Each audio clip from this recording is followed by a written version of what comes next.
ይገልጽ ነበር አይደለ? ክርስቲያንና እንትሎችን ሶ ያው እሳቸው በነበሩ ሰዓት መጽሐፉ ነበረ ማለት ነው። ሰው ከዛ በኋላ አሁን ላይ ደግሞ እናንተ ተበርዟል ትሉናላችሁ።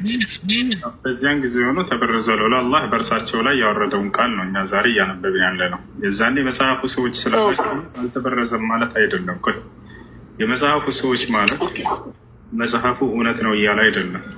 የመጽሐፉ ሰዎች ካለ በኋላ በቁርአን ላይ ያለውን ጥቅስ ብታነቢው ትረጁ ነበረ። የአህለል ኪታብ የመጽሐፍ ባለቤቶች ወይ ካለ በኋላ ሊመ ተክፍሩነ የሚል ነው ቀጥሎ ያለው። ለምን ትክዳላችሁ እያለ ከሃዲዎች መሆናቸውን አላህ የገለጸው። የአህለል ኪታብ ላ ተግሉ ፊ ዲኒኩም ነው ያለው። አንተ የመጽሐፍ ባለቤቶች ወይ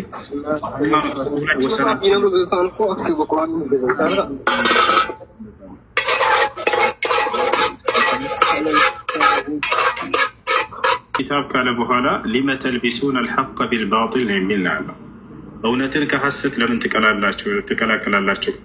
ወተክቱሙን አልሐቅ ወአንቱም ተዕለሙን፣ እናንተ እውነቱን እያወቃችሁ ለምን ትደብቃላችሁ? የሚል የወቀሳ ቃላቶች እንጂ ያሉት የውዳሴ ቃላቶች ወይም መጽሐፋችሁ ተጠብቋል የሚል ቃል አይደለም ያለው። እሺ እንቀጥል።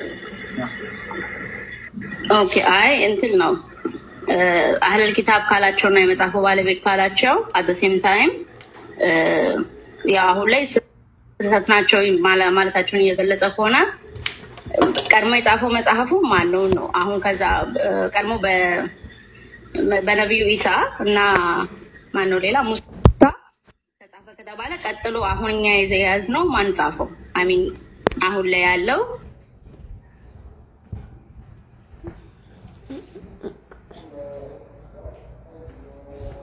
ምናልባት ክርስቲያን ልጆች ገብተው ሲጠይቁ ጊዜ ከመጽሐፋቸው ያ እውነት እነሱን የሚከተሉት እውነት ነው ብለው የሚቀበሉት መጽሐፍ ስለሆነ ከዚያ ላይ ያለውን እውነታዎች ነው የምናሳያቸው እና የምንገልጥላቸው።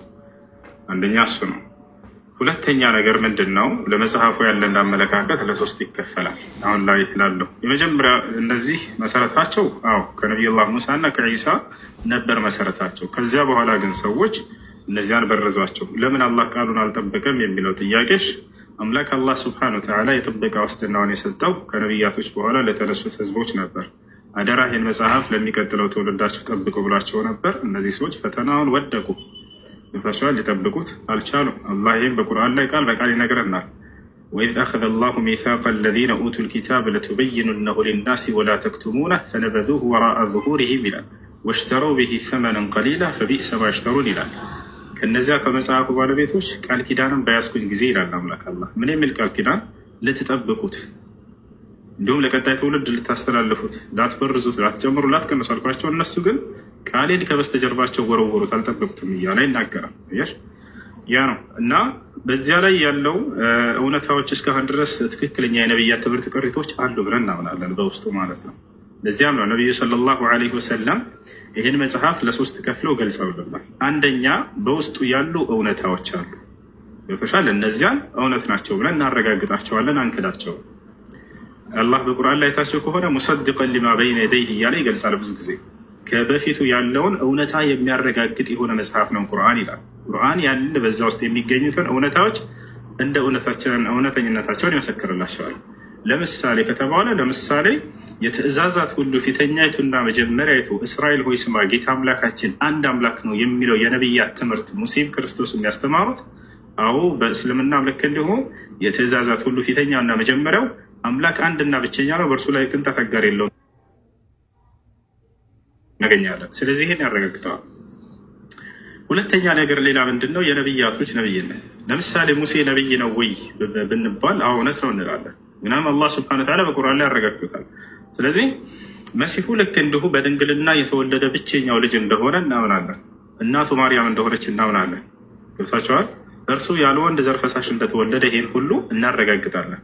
ልክ እንዲሁ በእስራኤል ምድር ላይ አምላክ አላህ የመረጠው ጻድቅ መልእክተኛ እንዳደረገው እናምናለን። ልክ እንዲሁ ሙታንን የማስነሳትን ተአምር እንደሰጠው፣ ዓይንን የማብራት ተአምር እንደሰጠው፣ ልክ እንዲሁ ለምጽ ያለባቸውን የመፈወስ ማንኛውም አካላዊ በሽታ ያለበት መጥቶ በመሲሁ ዘንድ ፈውስን ሳያገኝ አይመለስም ነበር ብለን እናምናለን። ይህን ሁሉ አምላክ አላህ ሱብሓነሁ ወተዓላ በቁርአን ላይ አረጋግጦታል። ይቻላል አይደል? ስለዚህ ለሶስት ከፍሎ ያያቸዋል። አንደኛ በውስጡ ያሉ እውነታዎችን እነዚህን ያረጋግጣቸዋል ቁርአን። ሁለተኛ በውስጡ ያሉ ስህተቶች ብሎ ቁርአን የገለጻቸውን እነዚያን ስህተት ናቸው ብለን ደግሞ እናምናለን። ይባቸዋል። ሶስተኛ በውስጡ የአምላክንም ሆነ የነቢያትን ክብር የማይነኩ ሆነው ግን እውነትም ናቸው ሐሰትም ናቸው ተብለው ያልተገለጹ በቁርአን ላይ እነዚያን እንደመጡ እናልፋቸዋለን። ለምሳሌ ኢሳይያስ የሚባል ነብይ እናገኛለን። ወታቸዋል አይደል? በቁርአን ላይ ኢሳይያስ የሚባል ነብይ አለ ብሎ አላህ አልገለጸልንም። አይ የለምም አላለንም። ስለዚህ ይሄን ነብይኛ አንክደውም አናረጋግጠውም። ምክንያቱም አምላክ አላህ ሱብሓነሁ ወተዓላ ስማቸውን ያልጠቀስኩላችሁ በርካታ ነብያቶች አሉ ብሎናል። ምናልባት ከነዛ ሊሆን ይችላል።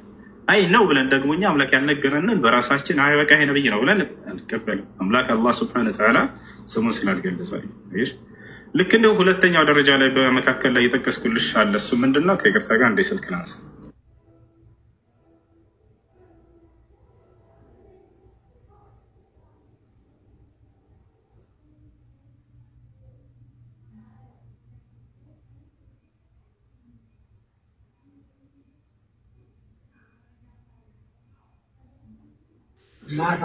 ታብታብ አድርጉ ጋይስ። ሰላም አለይኩም ብያለሁላችሁ።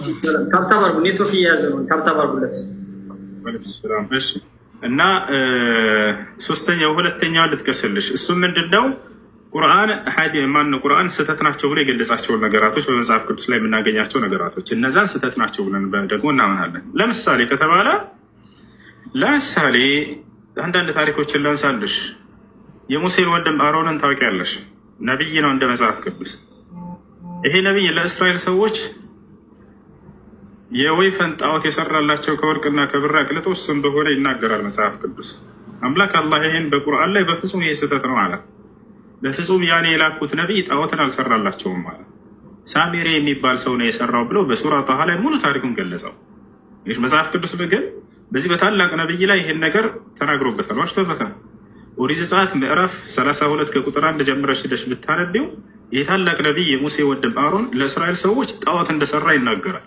ይህ ነው አምላካቸው ብሎ እንደሰጣቸው እንዳስመለካቸው ሁሉ ይናገራል። ነብይ የሆነው ጣዖት እያስመለከ ማለት ነው። አምላክ አላህ ከዚህ ከታላቅ ነብይ ተከላከለበት። አያችሁ ቁርአን የመጣው የነብያትን ክብር ሊገልጽ ነው። በነብያት ላይ የሌለ ነገር የተናገረባቸውን ሊያጸዳላቸው ብሏቸዋል። አንደኛ ይሄ ነው።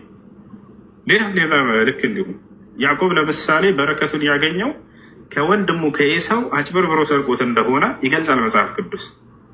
ማንን አጭበርብሮ ከተባለ አባቱን ኢስሐቅን። መጽሐፍ ቅዱስ ላይ ምን ይላል? ኢስሐቅ ማየት የተሳነው ሰው ነበር። ተመልከቱ። ከዚያ በኋላ ያዕቆብ የራይማን ነው እናቱ መጣችና ርብቃ የኢስሐቅ ሚስት ያዕቆብ እናት ማለት ነው። ሂድና አንተ ፍየል አርደህ ጠብሰህ እሱ ይሄ እኔ ኤሳው ነኝ ብለህ አባትህን አያይም፣ እኔ ኤሳው ነኝ ብለህ ይሄንን ስጠው ቀድመህ፣ ከዛ በረከቱን አንተ ተቀበልበት አለችው። ወጥቶ ነበር ወንድሙ። ከዛ ያዕቆብ ይሄን ነገር ይዞ ሄደ ወደ አባቱ ቀረበ። ወደ አባቱ ማነህ ልጄ ሲለው ስለማያየው ሸወደው። እኔ ልጄ ኤሳው ነኝ አለው። ተመልከቱ፣ ነብያትን አጭበርባሪዎች ናቸው እያሉ አምላክ አላህ ሱብሓነሁ ወተዓላ ደግሞ በቁርአን ላይ ይሄንን ነገር ስህተት ነው አለ። እኔ ራሴ ነኝ የባረኩት ያዕቆብን ብሎ መሰከረለት። በፍጹም በረከት የአምላክ በረከት በስርቆትና በማጭበርበር ሲጀመር የሚገኝ አይደለም። ይታችኋል አይደል? በደንብ ካስተዋለው አምላክንም ሳይቀር አጭበርብሯል የሚል ትርጉም ይሰጣል። አምላክ ሳይቀር አጭበርብሮ በረከትን ማግኘት ማለት እንዴት ነው? አምላክንም ሆነ ነብያትንም በፍጹም ያዕቆብ አላጭበረበረም። አምላክ አላህ ራሱን የመረጠው የአምላክ በረከት ሲጀምር ከአምላክ ዘንድ በመመረጥ የሚሰጥ እንጂ እንዲህ በማጭበርበር የምታገኘው ነገር አይደለም። አላህ ለዚህ ነው ቁርአን ላይ በሱራ ሷድ ላይ ይህንን ሲናገር ምን ይላል? ወዝኩር ኢብራሂም ወኢስሐቅ ወያዕቁብ ኡሊል አይዲ ወልአብሳር ኢና አኽለስናሁም ቢኻሊሰቲን ዚክረ ዳር ወኢነሁም ዒንደና ለሚነል ሙስጠፊን አልአኽያር ይላል። ሙሐመድ ሆይ በዚህ በቁርአንህ ላይ በሰጠሁህ ላይ አብርሃምን፣ ኢስሐቅን፣ ያዕቆብን አንሳቸው፣ እነሱ ከእኔ ዘንድ በእኔ የተመረጡ ናቸዋል። አጭበርብሮ የወሰደ አይደለም በረከቱን ያዕቆብ። ይህን ሁሉ ክብር ገለጸለት። ሌላ ልጨምርልሽ፣ ሰለሞንን ታውቂያለሽ? ሰለሞን እንደ መጽሐፍ ቅዱስ ላይ በጣም የረከሰ ሰው እንደሆነ እናገኘዋለን። አምላክን ክዶ ጣዖትን አምልኮ ለጣዖት አምልኮ ቤተ አምልኮ ሰርቶ ተሻለ አይደለ? በጣዖታውያን ሴቶች ተሸውዶ እንደ ካደ ምናምን ይገልጸዋል መጽሐፍ ቅዱስ። ነገር ግን አምላክ አላህ ስብሐነ ወተዓላ ሰለሞንን ሲገልጽልን በቁርአን ላይ ሌላ ታሪክ ነው። እጅግ በጣም ለፈጣሪው ታዛዥ የነበረ ሰው ነው። ገብታችኋል? ከንግስናው ጋር የአምላኩን ትእዛዝ የጠበቀ ሰው ነበር። ወማ ከፈረ ሱለይማን ብሎ ተከላከለለት። ሰለሞን በፍጹም አልካደኝም፣ በእኔ ትእዛዝ ላይ ቀጥ ያለ ነበር እያለ ይናገርለታል። እዚያ ላይ እንደ ካድ አምላኩን የተነገረውን ማለት ነው። እና እንዲህ አይነቶችን በርካታ ነገራቶች ልክ እንዲሁ ያዕቆብ ከአምላኩ ጋር ትግያ ተጋጥሞ አምላክን እንዳሸነፈ ይገለጻል መጽሐፍ ቅዱስ ላይ። ለአምላኩን ያዕቆብ በጣም የሚፈራ ሰው እንደነበረ ቁርአን ላይ ታሪኩን ገለጸለት። ልክ እንዲሁ ሎጥ መጽሐፍ ቅዱስ ላይ ከሁለት ሴት ልጆቹ ጋር አስካሪ መጠጥ ጠጥተውት እዚያ በኋላ ከሁለት ሴት ልጆቹ ጋር ወሲብ ፈጽሞ አስረግዞ አስወልዷቸዋል ይላል መጽሐፍ ቅዱስ። ገብታችኋል? እንዲህ አይነቶችን ታሪኮች አላህ ሱብሓነሁ ወተዓላ ከነቢያቶቹ ክብር ተከላከለላቸው። ይህ ነው። ይቅርታ እንዴ አቋርጠ። ኦኬ፣ በመጀመሪያ የይስሐቅና የያዕቆብ ታሪክ ላይ ራሱ ታላቅየው ታላቅነቱን በምስር ሸጠ የሚል ታሪክ አለ። እሱን ካላየኸው ምናልባት እሱ ነው አንደኛ። ሁለተኛ ደግሞ ታላቅነቱን ሸጠ፣ ያኔ አምላክ ማታለል ሳይሆን ታላቅነቱን ስለሸጠ እሱ ማለት በቃ የታላቁን በረከት ወሰደ ነው፣ ምርቃት፣ የአባቱ ምርቃት። ሲቀጥል ደግሞ ነቢያት ቢሆኑም ነቢያት ስህተት አይሰሩም ብለን አናስብም እኛ። ሁሉም ነቢያት ፍጹማን አይደሉም። የሰው ልጅ መልአክ አይደለም፣ ሰዎች ስለሆኑ ስህተት ሰርተዋል ብለን እናስባለን። ሲቀጥል ነቢዩ አሮን ነቢይ አይደለም፣ አሮን በመጽሐፍ ቅዱስ ነቢይ አይደለም፣ የሙሴ ነቢይ ነው። ማስረጃ ለስተሽ አሮን ነቢይ ነው። ማስረጃ ለስተሽ የተሰጠሽ ነው። አሮን ነቢይ ነበር በመጽሐፍ ቅዱስ። ነቢይ ነው በመጽሐፍ ቅዱስ ነቢይ ነው። ኦኬ ተሳስቼ ሊሆን ይችላል። ግን ደግሞ እንዳልኩህ ነው፣ ጊዜ ከመንፈጅ እንትን ይላሉ፣ ነቢያት ስህተትን ይሰራሉ። እግዚአብሔር ሙሴን ለፈርዖን አሮን ነቢይ ነው። ነቢያት ስህተትን ሊሰሩ ይችላሉ። ላይክ ነቢዩ ዳዊትም ስህተትን ሰርቷል። ስህተት ይሰራሉ ብለን ነው የምናስበው፣ ያኔ ሰዎች ስለሆኑ። ሰለሞንም ቢሆን እንደዛ በሴቶች ፍቅር ታውሮ ያንን አደረገ። ግን ደግሞ ወደ አባታቸው ወደ አምላካቸው መመለሳቸውን ነው ዋናው። ነቢያት ቢሆንም ይሳሳታል። ሰውን ቀጥሎ ጨረሽ ይሰማሻል? ሚውት አድርጌ ነው ያቀጠል እኮ። ከዚህ መጨረሻ ላይ ሀሳብሽ ምንድን ነው? አሁን መጽሐፉ ተበርዟ ለምንላቸው ከነዚህ አንጻር ነው። ለነቢያቶች እና ለአምላክ የማይገቡ ክብሮችን ይገልጻል። ስለ አምላክ ብዙ ያላነሳት ነገር አለ። እነዚያን ሁሉ የማይገቡ ነገራቶች ቁርአን የመጣው እነዚህን ለማስተካከል ነው እንጂ አሁን መጽሐፉ ላይ የተበረዘው አሁን የእያንዳንዱ ታሪክ ላይ እያንዳንዱ ነገር ላይ የተበረዘ ነገር ነበር። እሱን ለማስተካከል ቁርአን ተጻፈ ነው ፖይንቱ። ብዙ ትርጉሞች አሉት። አንደኛው ነው እሱ በጣም ብዙ ትርጉም አለው። ይህ ነው። ለምሳሌ ነቢዩ በነበሩበት ሰዓት፣ ነቢይ መሐመድ በነበሩ ሰዓት ተከታዮቻቸውን ወደ ኢትዮጵያ ልከው ነበር አይደለ? በሰዓቱ ኢትዮጵያ ክርስቲያኖች ነበሩ፣ ያው ተቀብሏቸው ነበር የሚል ታሪክ አለ። የለም ክርስቲያኖች ካልወጡልን ብለው እንዳውም ተቃውሞ ወጥተውበታል። ነጃሽን የተቀበላቸው ነብዩ ሰለላሁ ዐለይሂ ወሰለም ወደ ነጃሺ ነው ሰሃቦቻቸውን የላኩት። አንድ ይህን ታሪክ ላስተካክልላቸው። ይህን ታሪክ የነገረችን ራሷ የነብዩ ሰለላሁ ዐለይሂ ወሰለም ሚስት የሆነችው እሙ ሰለማ ነች። እሙ ሰለማ ወደ ኢትዮጵያ ከመጡት መካከል ነች። ለምን ሄዱ እንደተባሉ፣ ወደ ማን ሄዱ እንደተባሉ፣ የኢትዮጵያ ክርስቲያኖች እንዴት አቀባበል እንዳደረጉ ታሪኩን ልንገራቸው። ነቢያችን ሰለላሁ ዐለይሂ ወሰለም ሐዲስ ላይ ምን አሉ? ኢዝሃቡ ኢለል ሐበሻ ፈኢነ ቢሃ መሊከን ላ ዩዝለሙ ዒንደሁ አሐድ አሉ። ወደ ሀበሻ ሂዱ አሉ። በሀበሻ ሀገር ላይ ማንም ሰው የማይበደልበት ንጉስ፣ ፍትሃዊ ንጉስ አለና ከዚያ ሀገር አሉ። ወደ ማን የላኩት? ፍትሃዊ ንጉስ ስላለ በዚያች ሀገር ነው እንጂ ቅርብ ሀገር ነበሩ በሰዓቱ። ነገር ግን ያ ሀገር ፍትሃዊ ንጉስ እንደሆነ ነቢይ ሰለላሁ ዐለይሂ ወሰለም ተናገሩለት። አያችሁ አይደለ? ይህ ነው ኢዝሃቡ ኢለል ሐበሻ ፈኢነ ቢሃ መሊከን ላ ዩዝለሙ ዒንደሁ አሐድ። አንድ ይሄ ነቢይነታቸው ማረጋገጫ ይሆናቸዋል። የሚገርመው ለምን ከተባለ ነቢዩ ሰለላሁ ዐለይሂ ወሰለም ከዓለማት መንግስታት በሰዓቱ የመረጡት እሱ ነው። ሂደው ኢትዮጵያ የተውት ነው ወይ እንዴት እንደሚፈርድ አይደለም፣ ከአምላክ ዘንድ ስለተነገራቸው ነበረ። እንዳሉትም በሄዱ ጊዜ ፍትሃዊ መሪ ሆኖ ተገኘ። ያውቃል አንድ ነቢይ የሩቅንና የድብቅ ነገራቶችን ትንቢትን ቀድሞ ሲናገር ጊዜ ባልተገኘበት ቦታ ላይ ይናገራል። በተናገረው መሰረት ሆኖ ይገኛል ያ ነገር። ከዚያም ነብዩ ሰለላሁ ዐለይሂ ወሰለም አምነው ሰሃቦች ሄዱ ወደ ሀበሻ። ከሄዱ በኋላ የሀበሻ ንጉስ የኢትዮጵያ ንጉስ ጋር ደረሱ። ይወጣቸዋል። በደረሱ ጊዜ በዚህ ጊዜ የመካ ከሃዲያኖችና ሹማምንቶች ሙስና አስይዘው ሁለት ሰዎችን ሄዱና ወርቅን ለኢትዮጵያው ንጉስ ይህን ሰጣችሁ፣ እነዚህም ወደ አንተ ተሳደው የመጡትን ስደተኞች አሳልፈ ስጠን ብለው አለ የመካ ሹማምንቶች ብለው ለሁለት ሰዎች ላኩ። ተመልከቱ የነብዩ ሰለላሁ ዐለይሂ ወሰለም ንግግር ምን ያክል እውነት እንደሆነ እዚህ ጋር ትረዳላችሁ። ወዲያውም እነዚህ ሰዎች ወርቅና ብርን ተሸክመው መጡ ወደ ኢትዮጵያው ንጉስ። ንጉስ ሆይ ያሉት ከፊት ቆመው እኛ ከመካ ሹማምንቶችና ንጉሶች የተላከን ወደ አንተ ሀገር ተሳደው የመጡ የሀገራችን ሰዎች አሉ፣ እነዚህም አጥፊዎች ናቸው ምናምን ብለው ስማቸውን ከተናገሩ በኋላ ይህንንም ገንዘብ ሰጥተናል ብለዋል ንጉሶች፣ አሳልፈህ እንድትሰጠን አሉት። የፍትሃዊነት መሪነት መገለጫው ምንድን ነው? ሙስናን የማይቀበል መሪ ነው አይደለም? ወዲያው ምንድን ነው ያላቸው? ከነዚህ ሰዎች እውነቱን ሳልሰማ በእነርሱ ላይ ልፈርድ አልችልም አለ። የመጀመሪያው ተመልከቱ። እውነተኛ መሪ፣ ፍትሃዊ መሪ መገለጫው የሁለቱንም ከሳሽና የተከሳሽን ድምፅ ሳይሰማ ፍርድ አይሰጥም። ያው ተመልከቱ። ከነዚህ ሳልሰማ አልፈርድም አለ። ሁለተኛ ይሄን ብር ልቀበላችሁ አልችልም ውሰዱ ነው ያላቸው። ተመልከቱ። ከዚያ በኋላ ከነሱም ሰማቸው። ምንድነው ለምንድነው ዘንድት መጥቶ ያደረጋችሁ ምንድነው አላቸው። ነጃሺ ጠየቃቸው። እንዳለ ሰሃቦችን ሰባስቡ ተወክሎ የተናገረውም የነብዩ ሰለላሁ ዐለይሂ ወሰለም ያጎታቸው ልጅ የነበረው ጃዕፈር ኢብኑ አቢ ጣሊብ ነበር። እሱ ወጣና ተናገረ በንጉሱ ፊት። ንጉስ ሆይ እኛ ወደ ሀገር የመጣ ነው በመካ ምድር ላይ ግፍና በደል በበዛብን ጊዜ ነብያችን ወደ አንተ ሀገር እንድንሄድ ልከውን ነው። በዛች ሀገር ላይ ሄዱ ፍትሃዊ መሪ ይገኛል ብለው ስለነገሩን ነው ለዚህ የመጣ ነው ብለው ተናገሩ። ከዚያም እነዚህ ሰዎች ቆሙና እነዚያ ተልከው የመጡት ከመካ ምን አሉ? አይ እነዚህ ሰዎች እሸታቸውን ነው፣ አዲስ መንገድን አምጥተው በአባቶቻችን በቅድመ አያቶቻችን የሌለ መንገድ አምጥተው አማልክቶቻችንን የሚያወግዝ የሆነ ነብይ እየተከተሉ ያው ጣዖቶቻቸውን ስተት ናቸው ብለው ስለተናገሩባቸው ለዚህ ነው ምናምን ብለው ተናገሩ። ንጉሱም ወደ እነሱ ዞሮና እውነት ነው የሚሉት ብሎ ጠየቃቸው።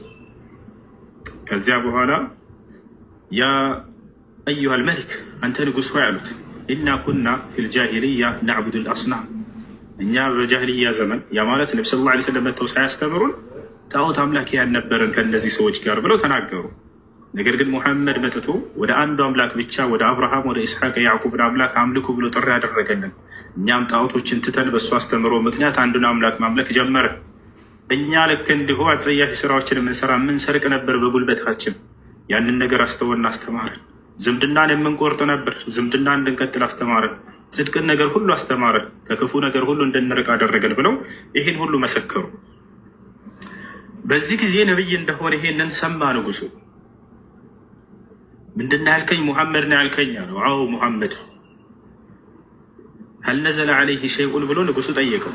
እስኪ ነብይ የምትሉት አካል የሆነ የወረደለት ቃል አለ ከአምላኩ ዘንድ ብሎ ጠየቀ። በላ አዩሃል መሊክ አሉት። አዎ ንጉስ ሆይ የወረደለት ቃል አለ። ምንድነው እሱ አላቸው። ቁርአን ወርዶለታል አሉት። ከዚያ ልታነቡልኝ ትችላላችሁ የተወሰነ አላቸው። አዎ እናነብልሃለን አሉት። ብልጥላቸውና ሰሃቦች ሱራ መርየም የማርያምን ምዕራፍ አነበቡለት። ምክንያቱም ንጉሱ ክርስቲያን ነበር፣ የኢትዮጵያ ንጉስ ይላቸዋል። ሱራ መርየምን የማርያምን ሱራ ሲያነቡለት ጊዜ በከን ነጃሺ አለቀሰ። ከእርሱ ጋር ያሉ ቀሳውስትና መነኩሴዎችም አለቀሱ። ቃል በቃል በቁርአን ላይ ያሳያቸዋል። ቀሳውስትና መነኩሴ ብሎ አላህ እየጠራቸው አለቀሱና ያንን በሰሙ ጊዜ ነጃሺ ምን ነበር ያለው? ወዲያው እስልምና ተቀበለ፣ አመነ። እንዳመኑ እንደሰለሙ ቁርአን ላይ ያለው ማስረጃ አዎ አለ። ይወታቸዋል። በከን ነጃሺ አለቀሰና ምን አለ? አሁን ያነበባችሁልኝ ቃል ለቀደሙት ነብያቶች ሲሰጠው ከነበረ ቃል ከአንድ ምንጭ የተቀዳ ቃል እንጂ የሚለይ አይደለም ብሎ ወዲያው መሰከረ። ምክንያቱም የዛኔ የነበሩ ንጉሶች ካጠገባቸው ያሉ ቀሳውስቶችና መነኩሴዎች የሚያነቡ ነበሩ፣ የሚያውቁ ነበሩ። እውነታውን ወዲያው እስልምናን የተቀበለው ነጃሺ እንደተቀበለ በቁርአን ላይ ቀሳውስትና መነኩሴ እያለ ስማቸውን እየጠራቸው አሳያቸዋለሁ። ሱረቱል ማኢዳ ላይ ይገኛል። لتجدن أشد الناس عداوة للذين آمنوا اليهود والذين أشركوا ولتجدن أقربهم مودة للذين آمنوا الذين قالوا إنا نصارى إلى إن الزيا كريستيان نبري تناقروا قال بهلا ذلك بأن منهم قسيسين ورهبانا كأن رسول مكاكل كساوستوچنا منكسوچ نبروا يالي ناقرا ወአነሁም ላ የስተክቢሩን እነዚያም ከእውነት የሚኮሩ አልነበሩም አለ። ወኢዛ ሰሚዑ ማ ኡንዚለ ኢለ ረሱል አለ ወደ መልእክተኛ ያወረድኩትን ቃል ቁርአንንም በሰሙ ጊዜ አለ ተራ አዕዩነሁም ተፊዱ ሚነ ደምዒ ሚማ ዓረፉ ሚነ ልሐቅ ካወቁት እውነት የተነሳ አይናቸው እንባ ስታነባ ታያላችሁ አለ። አለቀሱ ነጃሽና ከእርሱ ጋር ያሉት። ከዚያ ምን አሉ? የቁሉነ ረበና አመና ጌታችን ሆይ አምነናል አሉ ይላል። ፈክቱብና መዐ ሻሂዲን እኛንም ከመስካሪዎቹ ጻፈን አሉ። ወማ ለና ላ ኑእሚኑ ቢላሂ ወማ ጃአና ሚነል ሐቅ አለ ነጃሽና ከእርሱ ጋር ያሉት። እኛ ማን ስለሆን ነው በአንዱ አምላክ በአላህ የማናምነው እንዲሁም የመጣልንን እውነታ የማንቀበለው ማን ስለሆን ነው እኛ አለ። ወነጥመዑ አን ዩድኪለና ረቡና መዐ ልቀውሚ ሳሊሒን አላህ እኛንም ከደጋጎቹ እንዲያካትተን እንማጸነዋለን ብለው ተናገሩ ይላል። እንዳለ ሙፈሲሮች ጋር ብትሄዱ ይህ ሀዚህ ልአያ ነዘለት ፊ ነጃሺ ወመን መዐሁ ይላሉ። ይህ ቁርአን አንቀጽ የወረደው ስለ ነጃሽና ከእርሱ ጋር ስለነበሩ ቀሳውስቶች ነው ብለው ይናገራሉ። ከዚያ በኋላ ነበር የኢትዮጵያ ክርስቲያኖች አመፅን ያስነሱበት። ይሄን ኡሙ ሰለማ የነብዩ ሰለላሁ ዐለይሂ ወሰለም ሚስት የአይን እማኝ በቦታው የነበረችው ትናገራለች። ሙስነድ አሕመድ ላይ ምናለች? ከዚያም በኋላ የኢትዮጵያ ክርስቲያኖች ተነሱበት በንጉሱ ላይ በዚች ሀገር ላይ እንዴት እነዚህን እንግዶች አመቻችህላቸው ብላ ማለት ነው ብለው የት የሚገኙ ክርስቲያኖች አለች ገምታት ከናይል አጠገብ የሚገኙ ክርስቲያኖች ተነሱበት ከባህሩ ማዶ ያሉት ብላ ተናገረች። ወዲያውም ይሄን በተነሱበት ጊዜ ንጉሱ አመጽ ባስነሱበት ጊዜ የዛኔ በቃ ራሱ ሊሄድላቸው ወሰነ።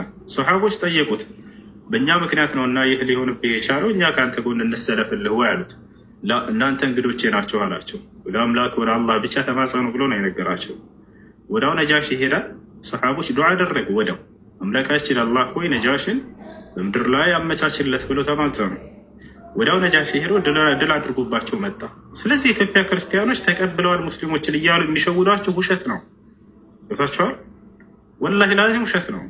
የነብዩ ሰለላሁ ዐለይሂ ወሰለም ሚስት ራሷ ተናግራለች። በቦታው ላይ የነበረችው ካልወጡልን ብለው የኢትዮጵያ ክርስቲያኖች አምፀው ነበር ሰሃቦች ላይ ካልወጡልን ብለው ንጉሱ ነው ሄዶ ደምስሷቸው የመጣው። ጭራሽ አምፀውበት ነበር እንዋጋሃለን ካላስወጣህ ብለውት። ገብታችኋል አይደለ? ይሄ ነው። በፍጹም አልተቀበላቸውም። ከዚያ በኋላ ሰሃቦችም ሀገሩ ሲረጋጋ ጊዜ ወዲያው ተመልሰዋል ሄደዋል። እሺ ስብከት ነው ጠይቅ ወንድሜ ጠይቅ ወይ ስብከት ልሰብክ ነው?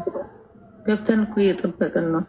ኦኬ አይ እኔ አንዴ ጨርስ ብዬ ነው። ሜርሲ አንዴ ልጨርስ እንዳላቋርጥህ ብዬ ነው። አክቹሊ በየትኛውም አሁን ባልካቸው ነገሮች አልስማማም፣ ግን that's not my point. ኦኬ ሶ አሁን my point is ከላይ ያለው ልጅ መተናሰብ ይሄ ነው እውነታው። እሺ ተቀብለውናል ምናምን ብላችሁ እየሸወራችሁ ነው። ከላይ ያለው ልጅ ነው እኔ ባይቀበላቸውም አሮብ ማይንድ አንዴ ቆይ ሜትሽ ነው። ከላይ ያለው ልጅ አለ ሄሎ የለም። እሺ ቀጥይ። እሺ ሳራ እኔ ነው ውሱ አይደለም ከላይ ያለው መስ እሺ ሳራ ተቀጥይሽ። እሺ ሶ ያ የኔ ነጥብ ስላልሆነ አሁን ሶስት እንትን አይደለም። ስለዚህ እኔ ለኔ የተፈለኩት በሰዓቱ ክርስቲያኖች እዛ እንደነበሩ ኮንፈርሜሽኑን ነው ነበሩ። እዛ ነው ኢትዮጵያ ውስጥ ቅድሚያ ክርስቲያኖች ነበሩ። ሶ እንደዛ በተመሳሳይ እንደ ኢትዮጵያ እንደ ግሪክ ወር ኤኒ ኦልድ ምንድነው ብዙ እድሜ ያላቸው ሀገራቶች ውስጥ አንድ ሀገር ጥቀስልኝ እስላሞች የነበሩበት ሙስሊም የተባሉ ተብሎ የተጠሩ ሰዎች የነበሩበት። እስራኤላውያን ስለ ሀገር እያወራሽ ነው እንዴ? እኔ እኮ ስለ ሃይማኖት እያወራሽ መስሎኝ ነበር እኮ ስለ ሃይማኖት። ኦኬ እሺ ሃይማኖቱ ያላቸው ሰዎች ከዛ በፊት ማለት ያው ሰዎች ሰው ያለ ሀገር አይኖርም ብዬ ነው። ሰዎች ከዛ በፊት የነበረ ሙስሊም ከሆነ አዳም የመጀመሪያው ሙስሊም ነበር። አብርሃም፣ ሐዋርያቶች እንዳለ ሙስሊሞች ነበሩ። ማስረጃ ልስጥሽ ከፈለግሽ። ነው ቆይ አሁን እንትን ለናትለውና አይ የተጻፉትን ሳይሆን የተጻፉት ከመጽሐፍ ቅዱስ እንደተቆረጁ ነው እኔ ማስበው።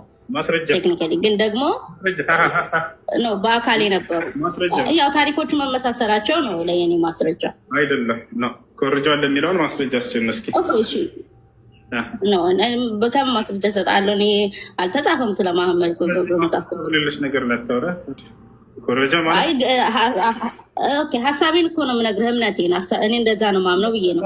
ግን አይ ቅድሜ የነበሩ እስላሞችን ንገረኝ። እሺ ሙስሊሞች ቅድሜ የነበሩ ሙስሊሞች ለምሳሌ የክርስቶስ ሐዋርያቶች እነሱን ትተህ በህይወት የነበሩ ምልህ እንዴት ነው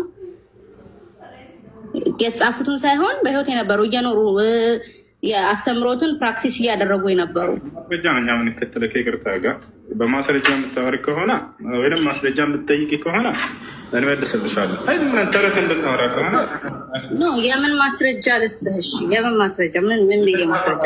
ለምሳሌ አንድ ነብይ ክርስቲያን እንደነበረ በመጽሐፎች ማስረጃ ያሳያል። ሐዋርያት እኔ ክርስቲያን እንደነበሩ ነው ማምነው። አንድ ነብይ ከነብያቶች መካከል እነ ሙሴ እና አብርሃም ማንኛው ነበር ክርስቲያን የነበረ? ክርስትናማ ከክርስቶስ በኋላ ነው ክርስቲያን የተባሉት። ከዛ በፊት አይሁዳን ነበሩ። እሱ ነው ያኔ አይሁዳን ነበሩ። የክርስቶስን መምጣት የሚጠባበቁ አይሁዳውያን። አሁን ከክርስቶስ በፊት ክርስትና የሚባል የለም። የክርስቶስ መምጣትን እየጠበቁ የነበሩ አልተወለደማ ያኔ። እሺ አይሁዳውያን ነበሩ።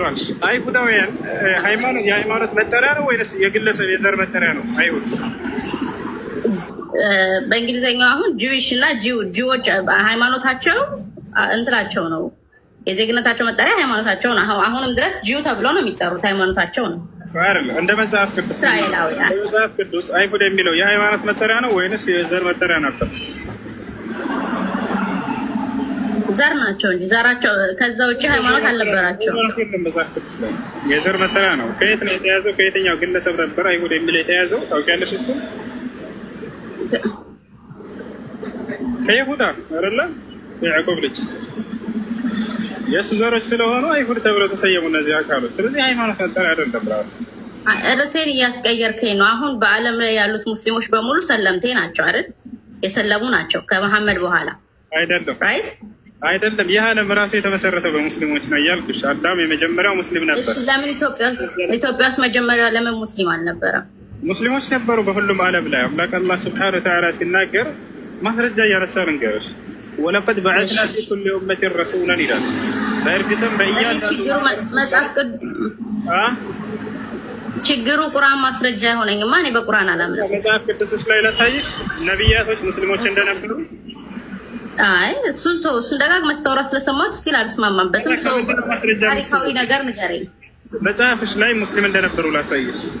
የታሪክ ማስረጃ ንገረኝ። መጽሐፍሽ ላይ አትፈልጊም አይደለ? መጽሐፍ ቅዱስ ላይ አይደለማ፣ ድካም ነው የሚሆነው። አልቀበልህም። አይደለም ላሳይሽ ሙስሊሞች እንደነበሩ። ሁሴን ብዙ ጊዜ ስታወራ ሰምቻለሁ። ስለዚህ መድከም ነው የሚሆነው። ያሰባለሽ አልስማማበትም። አልስማማበትም። ታሪካዊ ማስረጃ ከሆነ ለምስልና ትክክለኛ ሃይማኖት ነው የሚለውን ቃል በቃል ላሳይሽ በመጽሐፍሽ ላይ። አሳየኝ። ጊዜ መፍጨን ነው የሚሆነው፣ ግን አሳይችሻለሁ አይደለ? በዚያ ላይ አንቺ ሀሳብሽ ምንድን ነው? አሳየኝ እያልኩ ነው። አይ አላሳየኝም። አይቻለሁ ብለሽ ለምን ታሻለሽ? ትልቅ አይደለሽ እንዴ? አሉ እኔ ስለ ነቢያት የምታወራውን ሰምቻለሁ ማለት ነው። እኔ ጋር አይደለም። በቃ እሺ፣ በዛፍሽ ላይ አሁን እስልምና ትክክለኛው ሃይማኖት እንደሆነ ላሳይሽ። ኦኬ አይ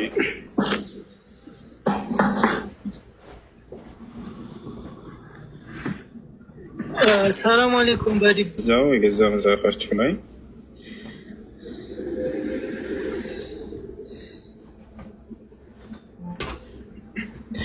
እሺ ባይብል ላይ ልንገባ ነው። ያው ባይብል ይታያቸዋል። እዚህ ከኦሪት ዘፍጥረት እስከ ራዕይ ድረስ አለ። እኛ የምንገባው መጽሐፈ ኢዮብ ላይ እንገባለን። ያው እዚህ ጋር ወይ ሰላም ምናምን የሚለውን ከዛ እንትን ብለህ ልተረጉመው ነው በቋንቋ ምናምን። አና ሽፍታ ሀጋ ወል ግን doesn't make sense። ሻሎም ነው ሰላም በእስራኤል ቋንቋ የሚሆነው ነው አይደለም። ኢስላም የሚለውን ከእንትሉ ጋር ራሱ አገባቡ አይሆንም።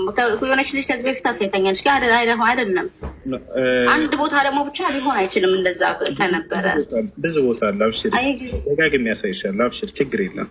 ሰላም የሚለውን ነው የምተረጉመው ቋንቋ ትራንስሌት አድርገህ። አይደለም እኔ አይደለም የምተረጉመው። ለእግዚአብሔር መገዛት ማለት ኢስላም ማለት ነው የሚል ቃል በቃል ላሳይሽ ነው። ለእግዚአብሔር መገዛት ማለት እንግዲህ እንደ ኢስላም ለአንድ አምላክ ለአላህ መገዛት ማለት። ስለዚህ እግዚአብሔር ማለት አላህ ማለት ነው። ወደሱ ሌላ ጥያቄ እንቀይረዋለን። እሱን ችግር የለም። ቀጣይን ጥያቄ እንመጣለን። ግን ለአንዱ አምላክ መገዛት ማለት ኢስላም እንደሆነ መጽሐፍ ላይ ላሳይሽ ነው። እሺ ያ ነው። እኛም ለአንድ አምላክ ነው የምንገዛው። ሰው እስራኤል ሆይ አምላክህ እግዚአብሔር አንድ ነው ይላል በብሉይ መጽሐፍ። ስለዚህ ሙስሊም ነሽ ማለት ነው። ኧረ በኢየሱስም አድርግብኝ። ምን አደረኩ በማርያም።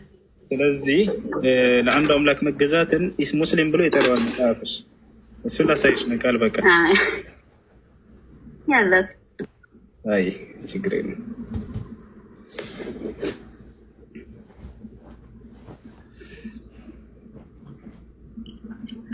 ያና እዚህ ጋር ወደ አማርኛ እንቀይረው፣ እራሱ ይቀይርልናል።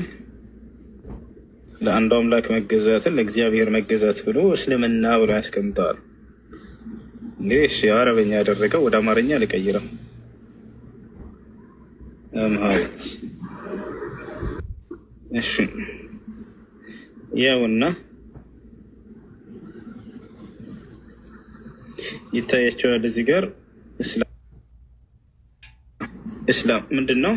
ለእግዚአብሔር መገዛት ብሎ አስቀምጦታል። እስላም ለእግዚአብሔር መገዛት፣ ወላሂ ወደ አረበኛ በቀይርላችሁ ለአላህ መገዛት ብሎ አስቀምጦታል። እንግዲህ እስላም ብሎ ማለት አልኢስቲስላሙ ሊላህ ለአላህ በብቸኝነት መገዛት ማለት ነው። ስለዚህ ነቢያቶች ለአንዱ አምላክ ይገዛሉ ወይ ከተባለ አዎ ይገዛሉ። ያን ምን ብሎ ያስቀምጠዋል? እስላም ብሎ ሴንቴንሱን እናንብበው አንዴ። ሴንቴንሱን ከየት ነው ያመጣኸው? ቃሉን ሴንቴንሱን ግን ንግባና እናንብበው። አረፍተ ነገሩን ችግር የለውም። እሺ ከመጀመሪያ ጀምሬ ላድርግልሽ አይደለ? የትኛው ነው ማለት ቃሏን ያወጣህበትን እንትሉን ቃሉን ያወጣህበትን ምንድን ይባለው? ሴንቴንሱን ምናምን የሚባለው ቨርሱን አይዋ እኛ መጽሐፋችንን በአማርኛ ነው የምናነበው። ለዛ እነዚህ ሰዎች መጽሐፋቸውን አነቡ ማለት እንዲህ በእንትለኛ ምናምን ብለን ያኔ ቋንቋ እንትን አይደለም። ያው አንብቤዋ ተለበ ምኑ ቃል አንብቤዋ ያው አዲስ እግዚአብሔር ተገዙ ከእርሱም ጋር ተስማሙ በዚህ ወደዚህ አድርጋ በዚህ መንገድ ብልጽግና ወደ አንተ ይመጣል። ያኔ ነገሮች መልካም ይሆናሉ። ከዛስ እንግሊዝኛ ስታንዳርድ ቨርዥን ከእግዚአብሔር ጋር ተስማማ ሰላምም ሁን። ሰላምም ነው ዩሲ እስላም የሚለው ሰላምም ሁን ነው። ከእግዚአብሔር ጋር ተስማማ ሰላምም ሁን። ምን ይላል ይሄ መጀመሪያው ቃል? ለእግዚአብሔር ተገዙ። ለእግዚአብሔር መገዛት ማለት ምንድነው? አለቀደም እዚህ ጋር መፍቻው ላይ ስንገባ ኢስላም አይደለ እኮ ሰላም እኮ ነው። ከእግዚአብሔር ጋር ተስማማ ሰላም የሚለው ነው። እስላም ሰላም ማለት ነው ትርጉሙ አይደል? በአማርኛ አይደለም። እስላም ማለት ሰላም አይደለም። ላይክ አሁን እኔ አረብ ሀገር ነኝ። አሰላሙ አለይኩም ሲባል ሰላም በእናንተ ላይ እንደማለት ነው አይደል? ትርጉሙ ሰላም አለይኩም እና ኢስላም ምን አገናኛው ልጄ? እኮ ሰላም የምትለው ኢስላም የምትለው ሰላም ከሚለው ቃል ነው አይደለ? ቀጥተኛ ትርጉሙ አይደለም። ለእግዚአብሔር ለአንዱ አምላክ ማለት ነው ኢስላም ማለት ያው እዚህ ጋር ቁጭ አይ ኖ ይኸውልህ ከስር ከእግዚአብሔር ጋር ተስማማ ሰላምም ታገኛለህ ሰላምም ሁን ነው። ያውና ለአንዱ አምላክ መገዛት ማለት ነው ኢስላም ማለት ትርጉሙን ልንገርሽ። አረብ ሀገር እየኖርኩ ነው እያልሽ አልኢስላሙ ሊላህ ማለት ነው። ላሳይሽ ትርጓሜውን ለአንዱ አምላክ እስላም የሚለውን ለአንዱ አምላክ እስላም የሚለውን ትርጉሙን ንገረኝ። ለአንዱ አምላክ ለአላህ መገዛት ለእግዚአብሔር ከሆነ እግዚአብሔር አላህ ነው ማለት ነው። ወደ እሱ ሌላ ጥያቄ ነው። እሱን እንመጣለን። እዚህ ጋር ይሄንን ወደ አረብ እንዴ ነውና እንደዛ ነው የሚሆነው። ለእግዚአብሔር ተገዙ ነው የሚለው። እኛ አሁን ለእግዚአብሔር እንገዛለን። ችግር የለውም። እዚህ ጋር ይሄ በአረበኛ በቀይረልሽ ለአላህ መገዛት ብሎ ነው የሚያስቀምጠው። ልቀይረው እዚህ እያለ ኦኬ። የአረብ ሙስሊሞች እግዚአብሔርን አላህ ይላሉ። ሰው አሁን ቋንቋ ምንድን ነው እንትኑ? አይዋ ስለዚህ ለአንዱ አምላክ ለእግዚአብሔር መገዛት ማለት ኢስላም ማለት ነው ብሎ አስቀምጦታል ባጭሩ ነብዩ። ስለዚህ እናንተ ለእግዚአብሔር ነው የምትገዙት ማለት ነው። አይ አትቀይሪ እሱ ነኝ እኮ ለእግዚአብሔር ነው የምትገዙት ነው የሚሆነው። ወይ ነብያቶች ሙስሊሞች ናቸው ለአንዱ አምላክ ይገዛሉ። አሁን ኢየሱስ ክርስቶስ ሙስሊም ነው ለአንዱ አምላክ እንገዛለን። ያ ደግሞ ኢስላም ብሎ አስቀምጠው መፍቻሽ ላይ እዚህ ጋር ኢየሱስ ክርስቶስ ሙስሊም እንደሆነ ላሳይሽ አሁን። ምክንያቱም ለአንዱ አምላክ የሚገዛ ነው እሱ እንጂ ለስላሴ አይገዛም ነበር። እስራኤል ውስጥ እሱ ለማንም አይገዛም፣ ገዢ ነው። እንትን ነው ይገዛል ቃል አይ እስራኤል ውስጥ አልነበረማ ሙስሊም እሱ። አሁን እንትን አልኩ እኮ ደከምኩ። በታሪክ ማን አልነበረም? የትም ሙስሊም የሚባል ህዝብ የትም አልነበረም። ላሳይሽ ነው ኢየሱስ ክርስቶስ ራሱ ሙስሊም እንደሆነ ለአምላኩ እንደሚገዛ ላሳይሽ ነው። አይ አይገዛም እያልሽ ነበር። ቃል በቃል ለአምላኩ ገዢ ነው፣ ገዢ ነው፣ ይገዛል። ላሳይሽ ነው ያ ኦኬ። ስለዚህ አሁን በታሪክ የለም ማለት ነው። ሁለተኛው ጥያቄ በታሪክ ሙስሊም የነበሩ ሀገር ሙስሊም ያለበት ሀገሮች ለምሳሌ እንደዚህ መጽሐፍሽ ላይ ያጸደቅኩ ክርስቶስ ራሱን አንዱ አምላክ የሚገዛ ሙስሊም እንደነበረ ላሳይሽ ነው። መጽሐፍሽ ላይ እንትን ያለሽ እንደተሰቀለም ታምናላችሁ ማለት ነው። በእኛ መጽሐፍ ካመናችሁ እንደመሰቀሉ ሌላ ነው። እንደመሰቀ እግዚአብሔር ሌላ ነው። መሰቀሉ ሌላ ነው። አንዱን አምና አንዱን አንጠልጥሎ አንዱን ጥሎ ይባላል። ይከብዳል። አሁን እንደሱ ከሆነ አንቺ አንዱን አምነሽ አንዱን አንጠልጥለሽ ይዘሽ ነው ለምሳሌ የምትሄጂው እንደ መጽሐፍ ቅዱስ ራሱ ማለት ምን እንዳልኩኝ እኔ እስልምናን አላውቀውም። ከዛ በፊት ማንም አላስተማረኝም፣ ማንም አላስተማረንም። እንደ መጽሐፍ ቅዱስ ለምሳሌ ኢየሱስ ክርስቶስም ሆነ ነቢያቶች አምላክ አንድም ሶስትም ነው ብለው አላስተማሩም። ይህን ከየት እንዳመጣችሁት አይታወቅም። የነቢያቶች ትምህርት ተቃራኒ ነው። ይሄ ትምህርት ክርስቶስም አምላክ አንድም ሶስትም ነው ብሎ የትኛውን ቦታ ላይ አላስተማረም። ይህን ታውቂያለሽ አይደለ? አይ ኢየሱስ እኔና አብ አንድ ነን ስላለ ያው አብ የሚባል ነገር እንዳለ እናውቃለን። አባቴ እያለ ሲያወራም አምላክን ስለሆነ ክርስቶስ አምላክ አለው ማለት ነው። አይ አምላክን ማለት ነው። እኔና አብ ከአምላክ ጋር ሰው አንድ ሊሆን አይችልም። ኢየሱስ ክርስቶስ ዮሐንስ ወንጌል ምዕራፍ 20 ቁጥር 17 ላይ ወደ አምላኬ ወደ አምላካቸው አድርጋለሁ እያለ ይናገራል። አምላክ አለው ያስ ነው። ከአምላክ ጋር አንድ ሊሆን አይችልም። እኔና አብ አንድ ነን ካለ ሰውና አምላክ አንድ ሊሆን አይችልም። ወደ አምላኬ ወደ አምላካቸው አድርጋለሁ ይላል ኢየሱስ። አምላክ የሚለው ማንን ነው? አብን። ግን ደግሞ እሱን እንትሉነቱን አያረጋግጡ። ስለዚህ አብ አምላኩ ነው ማለት ነው። አብ አባቴ ነው ብሏል። አንዱን ከተቀበልክ ለምን አብ አባቴ ነው ያለውን አትቀበልም?